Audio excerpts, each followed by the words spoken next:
Hello students, आज हम देखने जा रहे हैं पार्टनर्स अकाउंट। हम लास्ट वीडियो में पढ़ चुके हैं कि पार्टनर अकाउंट दो तरीके से बनाया जाता है। फिक्स्ड कैपिटल मेथड, जिसे हम बोलते हैं स्थायी पूंजी पद्धति, और एक बनाया जाता है फ्लक्चुएशन कैपिटल मेथड, जिसे हम बोलते हैं परिवर्तनशील पूंजी पद्धति। फिक्स्ड कैपिटल में दो प्रकार से अकाउंट बनता है, कैपिटल अकाउंट और करेंट अकाउंट, जिन्हें हम कहते हैं पूंजी खाता और चालू खाता। फ्लक्चुएशन मेथड में सिर्फ एक ही अकाउंट बनता है, जिसे हम बोलते हैं परिवर्तनशील पूंजी खाते के अंदर एक ही अकाउंट बनता है, जिसे हम बोलते हैं पूंजी खाता। अब हम देखने जा रहे हैं बहुत ही important question, difference between fixed capital method and fluctuation capital method. स्थायी पूंजी पद्धति और परिवर्तनशील पूंजी पद्धति में अंतर। ध्यान से समझिएगा, ये क्वेश्चन एग्जाम में कई बार आता है। देखिए, difference between fixed and fluctuation capital method. स्थायी पूंजी पद्धति और परिवर्तनशील पूंजी पद्धति में अंतर। फर्स्ट लिखा हुआ है fixed. Fixed capital method, capital of the partner remain unchanged accept under specific circumstances. साझेदार की पूंजी एक ही जैसी रहती है, कुछ अन्य केसेस में ही परिवर्तन होती है। और फ्लक्चुएशन में the capital changes every year. Fluctuation method में पार्टनर साझेदार की पूंजी प्रतिवर्ष चेंज होती है। नंबर ऑफ अकाउंट, तो देखिए, फिक्स्ड कैपिटल में दो अकाउंट बनाए जाते हैं, capital account and current account. और फ्लक्चुएशन मेथड में सिर्फ एक ही अकाउंट बनाया जाता है, करेंट अकाउंट बनाने की ज़रूरत नहीं होती, सिर्फ और सिर्फ कैपिटल अकाउंट बनाया जाता है। यानी कि स्थायी पूंजी में दो अकाउंट बनते हैं और परिवर्तनशील पूंजी में एक ही अकाउंट बनता है। उसके बाद में एंट्री, हम रिकॉर्ड क्या क्या करते हैं। Only entries for introducing capital और विड्रॉन कैपिटल आर मेड। पूंजी से रिलेटेड, या तो पूंजी जोड़ने का या पूंजी घटाने का, यही एंट्री हम इसमें करते हैं। और इसमें the account record the entire entry for not only capital. सिर्फ पूंजी से रिलेटेड ही नहीं, बाकी सारी एंट्रीज ये करता है, जैसे पूंजी पर ब्याज, वेतन, आहरण पर ब्याज, अन्य सभी entry. Balance of account, fixed capital में the balance of the account is generally always credit balance. अधिकतर कौन सा बैलेंस होता है? Credit balance. और फ्लक्चुएशन मेथड में ये दोनों बैलेंस हो सकते हैं, डेबिट और credit balance. Changes of account, the balance of this account changes only where additional capital. जब हम और कैपिटल और पूंजी जोड़ें या उसमें से कुछ पूंजी हटाएं, तभी बैलेंस चेंज होगा फिक्स्ड कैपिटल स्थायी पूंजी में।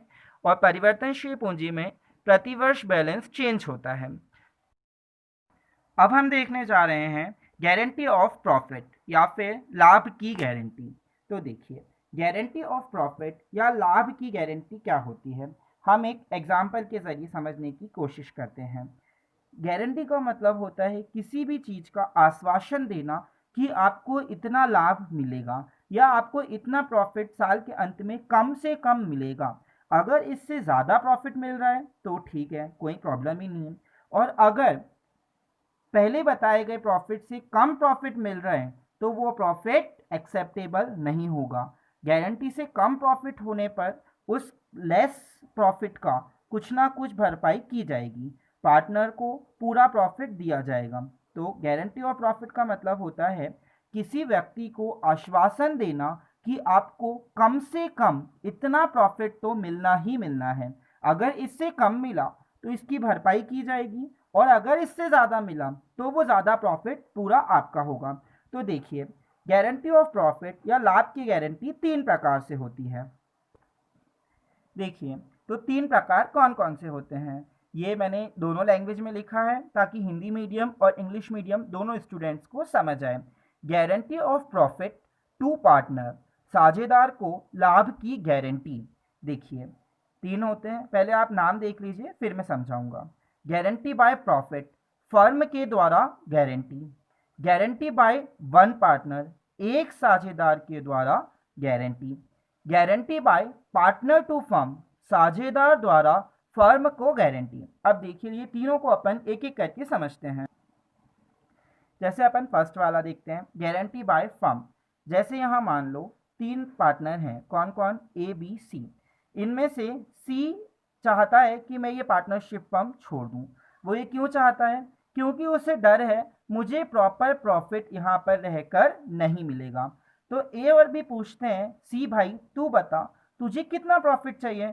तो सी बोलता है मुझे कम से कम सालाना 2 लाख रुपए का प्रॉफिट तो होना ही चाहिए। अब ए और बी नहीं चाहते थे कि सी ये फर्म को छोड़कर बाहर जाए, तो ए और बी ने कहा ठीक है तू यहाँ रुक जा, तेरे क्या डिमांड है, कम से कम 2 लाख का प्रॉफिट होना चाहिए, अगर ज़्यादा हुआ तो तुझे प्रॉब्लम होगी ही नहीं। अब अगर फर्म के साल के एंड में तीनों को प्रॉफिट बटा, किन किन को, ए बी और सी को, ए का प्रॉफिट आया 3 लाख, बी का आया 3 लाख और सी का आया 3 लाख, तो कोई प्रॉब्लम ही नहीं है, सब कुछ ठीक है, कहीं इशू ही नहीं है। मगर अगर ऐसा हुआ कि ए का प्रॉफिट आया 2.5 लाख, बी का प्रॉफिट आया 2.5 लाख और सी का प्रॉफिट आया 1 लाख, तो अब ए सी को दे देगा 50,000 और बी सी को दे देगा 50,000। तो आप देखिए सी का प्रॉफिट अपने आप 2 लाख रुपए हो गया। सी का प्रॉफिट कितना हो गया यहाँ पर 2 लाख रुपए, और इनके प्रॉफिट में से हम 50,000 रुपये माइनस कर देंगे, तो यहाँ इनका बचा ए का 2 लाख और बी का प्रॉफिट भी बचा 2 लाख। तो इस सिचुएशन को कहा जाता है गारंटी बाय फर्म या फर्म के द्वारा गारंटी। फर्म में 3 पार्टनर थे ए बी सी, सी को कमी हुई तो ए और बी ने दोनों ने मिलकर उसकी भरपाई की, इसे कहा जाता है गारंटी बाय फर्म, फर्म के द्वारा गारंटी। अब आगे लिखा हुआ है second case guarantee by one partner या फिर एक साझेदार के द्वारा गारंटी। तो आप देखिएगा यहाँ पर फिर वही 3 पार्टनर हैं ए बी सी, सी बोल रहा है कि मैं छोड़ के चला जाऊंगा, ए बोल रहा है नहीं तू छोड़ के मत जा, और बी बोल रहा है कि भैया तेरे को प्रॉफिट कम मिले या ज़्यादा मिले मैं मेरे प्रॉफिट में से कुछ भी पैसा देने वाला नहीं हूँ। तो ए बोल रहा है ठीक है तू भी मत देना, अगर कम हुआ तो पूरा प्रॉफिट मैं दूंगा।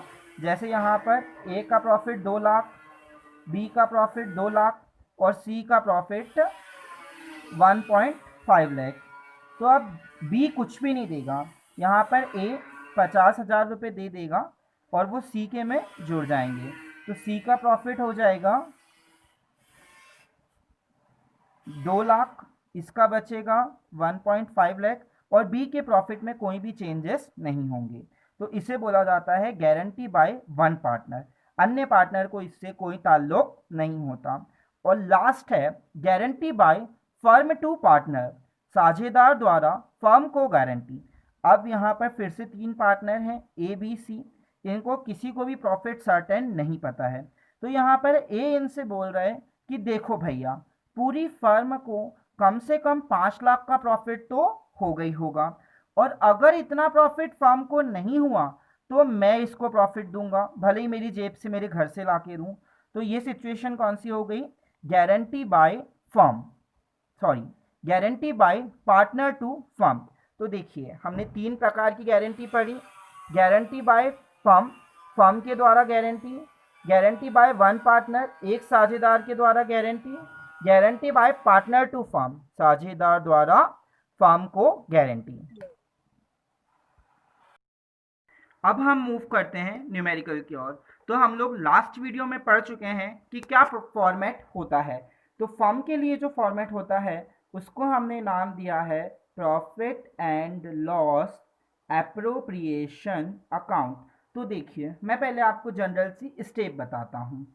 हम जब profit and loss appropriation account करेंगे तो हम जो फर्स्ट चीज़ उठाएंगे उसे हम लेंगे जो हमें प्रॉफिट दिया रहेगा वो, या तो हमें दिया रहेगा लॉस।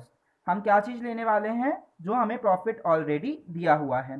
प्रॉफिट हुआ तो हम लिखने वाले हैं credit side by profit and loss account, और लॉस हुआ तो हम लिखने वाले हैं debit side by profit and loss account के नाम से। सेकेंड चीज़ हम देखेंगे कि इंटरेस्ट ऑन कैपिटल कैसे लगाना है और कितना लगाना है। तो इसके लिए आपको सबसे पहले तो देखना है कि पार्टनरशिप डीड है या नहीं है। अगर पार्टनरशिप डीड है तो हम इंटरेस्ट परफेक्ट लगाएंगे, और पार्टनरशिप डीड एब्सेंट है या फिर साझेदारी संलेख नहीं है तो हम इंटरेस्ट ऑन कैपिटल नहीं लगाएंगे। उसके बाद हम देखेंगे कि सैलरी कितनी दी जा रही है, तो सैलरी में भी वही है, अगर डीड होगी तो हम सैलरी देंगे और डीड नहीं होगी तो हम सैलरी नहीं देंगे। फिर हम देखेंगे कि कमीशन कितना देना है, कमीशन देखेंगे। उसके बाद में हम देखेंगे ड्राइंग पर इंटरेस्ट किस रेट से देना है, और किस रेट से देने के बाद हम ये भी देखेंगे अगर पार्टनरशिप डीड में मेंशन होगा तो हम इंटरेस्ट ऑन ड्राइंग देंगे, अदरवाइज हम इंटरेस्ट ऑन ड्राइंग नहीं देंगे। उसके बाद में आ जाता है नेक्स्ट मैनेजरियल कमीशन, तो हम देखेंगे कि मैनेजर को कैसे और कितना कमीशन देना है। उसके बाद में देखिए मैक्सिमम इतनी चीज़ें होती हैं इसमें, किसमें, profit and loss appropriation account में। फिर हम देखेंगे डेबिट साइड का टोटल और देखेंगे क्रेडिट साइड का टोटल। जो डिफरेंस आएगा उसको हम माइनस कर देंगे, क्या कर देंगे, माइनस, और पार्टनर्स में बांट देंगे।